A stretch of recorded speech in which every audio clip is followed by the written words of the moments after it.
Hi, I'm Eve, and this is the third episode of my series, How to Get Traffic to Your Online Shop for Free Without It Costing You a Penny. Because of course, when you're first starting out online selling, you're going to spend money on your stock and getting all your online shops set up, so you might not necessarily have a budget for a big advertising campaign. And that's fine, that's totally fine. So in our first episode, I talked to you about how to bring the level of content on your online shop to a good high quality to begin with, because of course there's no point in sending one to your online shop if it's not properly finished, okay? And then in the second episode, I talked to you all about Facebook, setting up a Facebook page so you've got the bare minimum of social media there, and that's especially for those that don't like social media. That's the bare minimum you need to do, okay? In this episode, we're going to get quite complex, so hold on to your hats. If you're watching this video on YouTube, I'll put a link to the notes for this blog post in the description. If you're listening to this on Spotify or iPlayer or whatever, and you're just listening to the audio version, if you go to ekm.com/blog and you have a look on there for the podcast notes for this episode, I've put lots of links in the description for you, okay, because you're going to need these. So in this episode, I'm going to talk to you about submitting your online shop to search engines, because so many times over the years I've spoken to people where they've pointed their domain at their online shop, and then they go onto Google and they type their domain name in and they say, well, my shop's not come up yet. Okay, right, there's a good reason for that, and Google is clever, but it's not clever enough to index everything straight away. Way back in the very early 2000s, when I was a lot younger than what I am now, I used to work for, I used to be a freelancer working on web design, okay? And my boss then explained Google to me like this, and this analogy has stayed with me over the years. If you imagine Google to be a big spider, okay, with thousands, millions of legs, and they're all sticky, and every website on the internet to be a post-it note stuck to the floor, so there's just post-it notes everywhere. What Google does is it rolls about all day, picks up post-it notes, and for every post-it note it picks up, it indexes a page, not a whole site. Google doesn't, well, it can index whole sites, but the bigger the site is, the Google will look for the most quality content. I said the Google like it's one spider, but you know what I mean for this analogy, okay? So when you create your online shop and you point your domain name, sure, you can leave it for Google to pick up, the Google spider, okay? It could take around about 4 to 6 weeks for it to pick up just a single page on your online shop. So what you need to do to help Google along, because of course when people type into Google that they're looking for a specific product, you need your product pages to come up in the SERPs, okay, the SERPs, the search engine results pages, okay?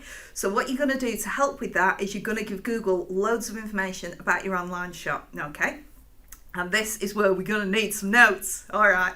So I would highly advise at this point, if you're just dipping your toes into the world of Google, go and open a Gmail account. The reason I say this is because there's lots of different Google products that you're going to use, and they all link up together. So make life easy for yourself. Go and open a Gmail account just in your personal name, doesn't need to be in your company name, and we're going to link everything to that, okay? You'll thank me for that in the long run, I promise you. Okay, so the first thing you need to do is open a Google Search Console account. Now, the reason that we're going to do that is because this is where we say to Google, hey, this is all of my pages, look at all my content, please index it for me. So what you do is you open your Search Console account. You're going to have to verify your domain name, so you're going to have to prove to Google that you own that domain name. And then once you've done that, you need to submit your sitemap. Now, your sitemap is, obviously there are visual sitemaps on some online shops, so you click the sitemap page and then it's got a list of all the pages on there. Ideally, just as a side note, you shouldn't need a visual sitemap because your navigation should be good enough for people not to require a sitemap. Now, the sitemap that you're going to submit to Google looks a little bit different. It's a plain text version, okay, of that sitemap page, okay? So if you're an EKM customer, for example, if you type into your URL, okay, type into the URL on your browser, URL address bar, type in your domain name and then / and then sitemap .xml. Okay, sorry, it's been a while since I've done that. Okay, so when you type that in, press enter, and you'll see a plain text version, which is a lot of it's gobbledygook, but it'll be a list of all the pages and all the contents on your EKM online shop. If you're not with EKM, if you're with a different provider, you'll need to speak to them and they will let you know how to access that sitemap that you need to submit, okay? So get back over to your Google Search Console account and you're going to submit that sitemap for Google to have a look at and go, oh, look at this, new shop over here. Oh, look at all these products, okay? Now, when you set that up, the next thing that you need to do is you need to set up your Google Merchant Center account, okay? So Google Merchant Center, whereas Google Search Console is for all kinds of websites, Google Merchant Center is for websites that sell things, so online shops, okay? And here we need to show Google all of our products and what it is that we sell. All right, so we do this by submitting a product feed. So like in the last episode when I was talking about product feeds and submitting those to Facebook, it's exactly the same thing essentially. So if you're an EKM online shop customer, you're going to find your product feed listed in the Google Tools feature on the features page. Go into the feature, scroll right to the bottom and you'll see it listed down there.